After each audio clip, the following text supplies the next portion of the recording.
Now, for the elongation again, this elongation occurs at 27 degrees centigrade at a speed of adding 15 amino acids per second. It's a great speed, you see, at 27 degrees centigrade, which is a normal body temperature, with certain variations. Again, it can happen at a speed of addition of 15 amino acid per second. So quickly in our body, these proteins are being synthesized. Three elongation factors are involved in this process. That will be elongation. Three elongation factors will be there. These elongation factor will be EFT3, EFT4, and EFG. These we just in biotechnology we don't have to elaborate on these elongation factor. Just you need to understand that every time the there is there is an addition of an amino acid in a chain, these factors, elongation factors, are coming into account and managing the movement of the amino acid, managing the movement of the transfer RNA carrying the amino acid from A site to P site, and then empty transfer RNA exits from the E site. Okay, the initiation codon I told you is already located at the P site. So the new codon is exposed, is coming at the A site of the larger subunit. Clear? Just create that picture of ribosome in your mind and then understand that at P site, the central one was the P site. So what was happening at the P site? Just see here.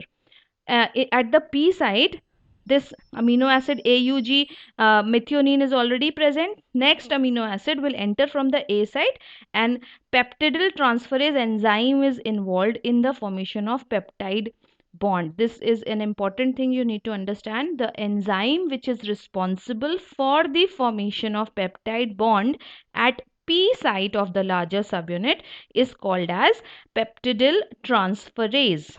Okay, then the free transfer RNA, I told you many times, it leaves the ribosome via exit site. Clear?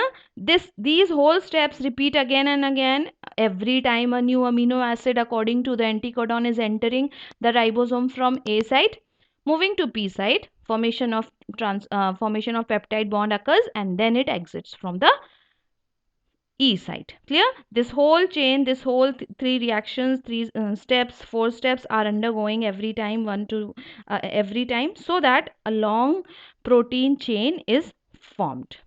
Clear? If we see this diagram here, initiation, these smaller subunit goes and binds to the messenger RNA, and then the larger subunit comes and binds, and meanwhile the larger subunit is coming, it has already AUG bound to itself. Clear? Now in the elongation, the chain elongates and we can see a blue colored polypeptide being formed. As soon as, now for the termination, I have already told you about the three termination codons. UAA, UGA and UAG. So these three termination codons, as soon as these three termination codons are reached, these codons are not recognized by any of the transfer RNA. Why they are not recognized? Because these codons, these three codons, do not code for any amino acid. So as soon as these are reached, no amino acid comes from the P site, and hence no peptide bond can be formed and the chain terminates. Termination is a simple thing. As soon as they are being reached, the termination occurs. So let us discuss about termination in detail. The events that occur after the formation of last peptide bond. Once the last peptide bond has been formed, whatever happens after that is termination. It can be compared to the reverse of initiation. Whatever has happened in initiation, the reverse of it will happen in the termination. Like one of the three termination codons are reached, I told you, and no transfer RNA recognizes, the chain terminates. These three codons will be UAA, UGA and UAG. These you have to remember. Now what happens? The empty A site is occupied by the released factor. Here also the released factors are there. So release factor 1 and 2 are there. These release factors 1 and 2 are occupied at the A site. The newly synthesized polypeptide chain leaves the ribosome. These are the steps I'm telling you. What happens after the formation of the last peptide bond? The release factors are coming into account, are becoming active. They are allowing the this polypeptide chain, because of the attachment of the release factors, the polypeptide chains are leaving the ribosome. They detach themselves. Clear? The two ribosome units which have come together, the 30S and the 50S, are again dissociating. Why they are dissociating? If you remember, because now the Mg2 plus ion concentration again decreases.